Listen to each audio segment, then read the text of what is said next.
එහෙමනම් අද සූදානම් වෙන්නේ අපි මේ ඊස්ට්‍රීම්ට් පාඩමේ නෙගටිව් ක්වෙස්චන් එක කොහොමද කරන්න කියලා පැහැදිලි කරන්න. එතකොට දැන් අපි කරලා තියෙනවා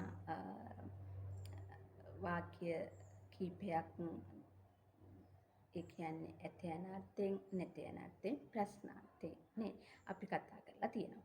ඒ අතරේ අපි නෙගටිව් ක්වෙස්චන් කතා කරන්න කලින් ඔයාලට මම හිතන්නේ වාක්‍ය වගේක් මම කිව්වා ලියන්න කියලා.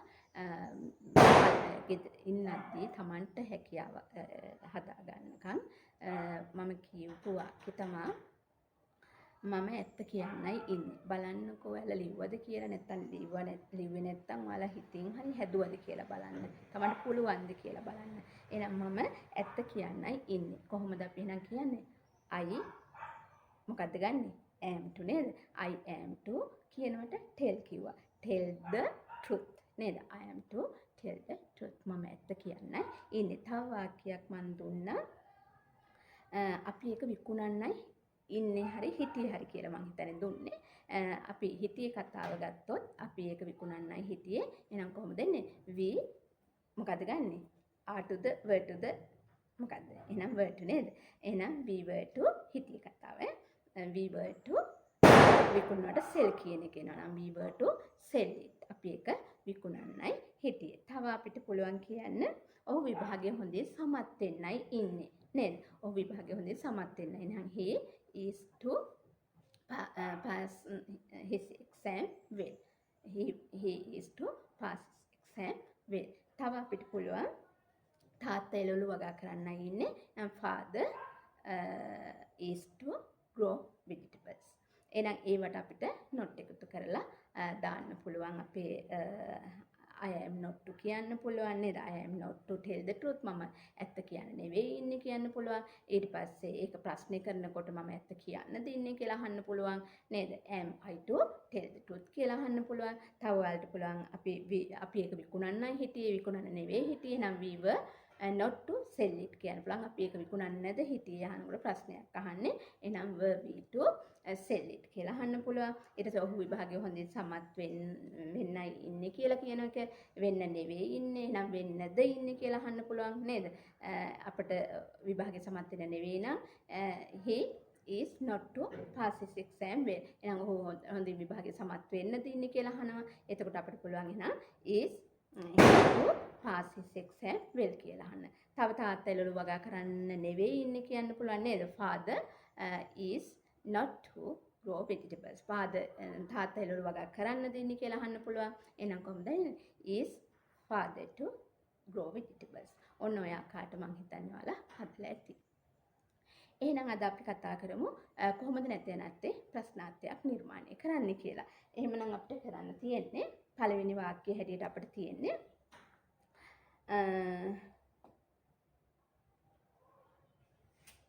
අපි පළවෙනි වාක්‍යය තියෙන්නේ අය ඒ වැඩේ කරන්නයි ඉන්නේ කියලා තියෙන්නේ.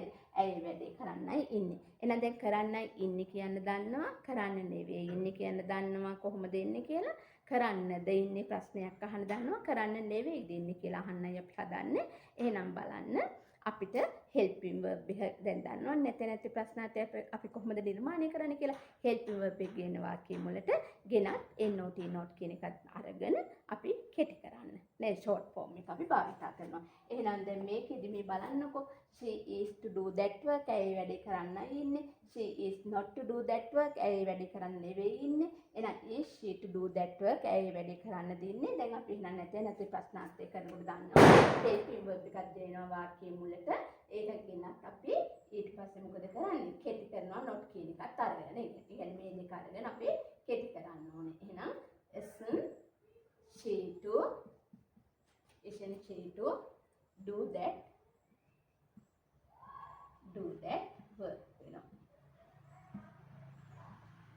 ඔන්න ඔය ආකාරයට අපි නැති ප්‍රශ්නාර්ථය නිර්මාණය කරනවා. ඊට පස්සේ අපිට පුළුවන් I am to hit him. මම ඔහුට ගහන්න දෙන්නේ. මම ඔහුට ගහන්න නෙවෙයි ඉන්නේ. I am not to hit him.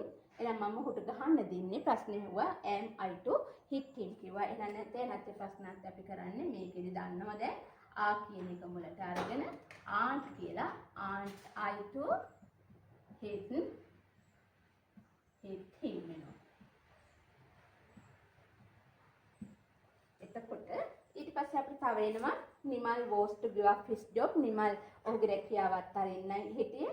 එහෙනම් Nimal was not to give up his job. Nimal ඔහුගේ රැකියාව අත්හරින්න නෙවෙයි හිටියේ. එහෙනම් was Nimal to give up his job. Nimal ඔහුගේ රැකියාව අත්හරින්නද හිටියේ. එහෙනම් අපි අහනවා නැති ප්‍රශ්නات නිමල් ඔහුගේ රැකියාව අත්හරින්න නෙවෙයිද හිටියේ. එහෙනම් මොකද කරන්නේ?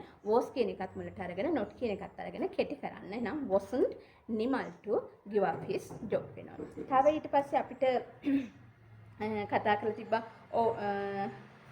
අපි මෝටර් රථයක් මිලදී ගන්නයි ඉන්නේ කියලා. ඒක කොහොමද එහෙනම් කියන්නේ? we are to buy car තිබ්බා. අපි මෝටර් රථයක් මිලදී ගන්න නෙවෙයි ඉන්නේ. we are not to buy car තිබ්බා. ඊට පස්සේ ප්‍රශ්නයක් අහනවා අපි මෝටර් රථයක් මිලදී ගන්නද ඉන්නේ කියලා.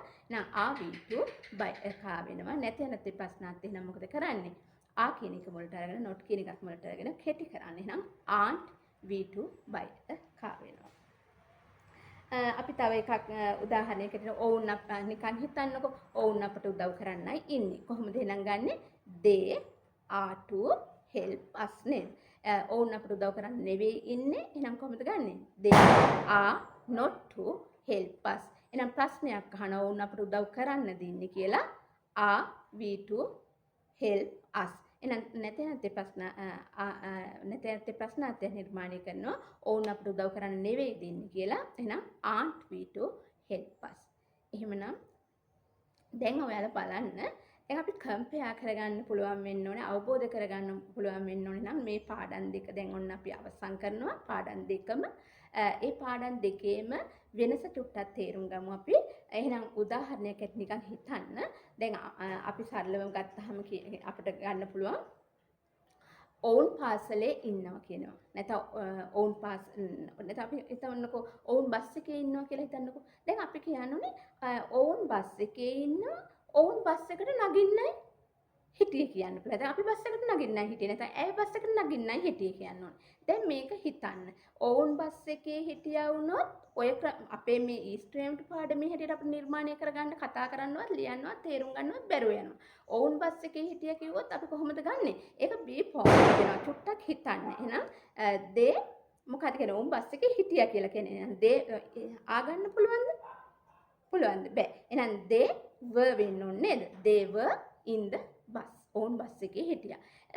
අපි කියනවා අපි බස් එකට නගින්නයි හිටියේ. දැන් පුළුවන්ද බලන්නකො B ෆෝම් එකෙන් කියන්න අපිට කතා කරන්නත් ලියන්න තේරුම් ගන්න පුළුවන්ද? බෑ. එහෙනම් අපි බස් එකට නගින්නයි හිටියේ. කෙනෙක් මොනවා හරි දෙයක් කරන්නයි හිටියේ කතාව. නිකන් සමීපයි වගේ දැනෙනවා. බස් එකේ කතාවම තමයි තියෙන හිටියේ කියලා නේද?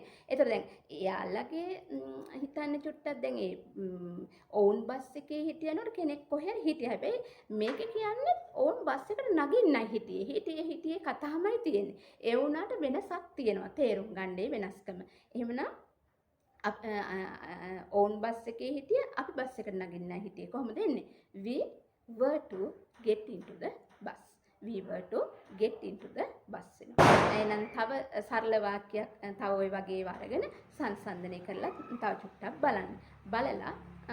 බලන්න වාක්‍ය කීපයක් ඉතින් තමන්ම නිර්මාණය කරලා මේ කියන පාඩමත් ඒකේ අරකේ වෙනස හඳුනාගෙන වාක්‍ය දෙක තුනක් අරගෙන සංසන්දනය කරලා කම්පෙයාර් කරලා බලන්න. එතකොට වෙනස හඳුනා ගන්න පුළුවන්.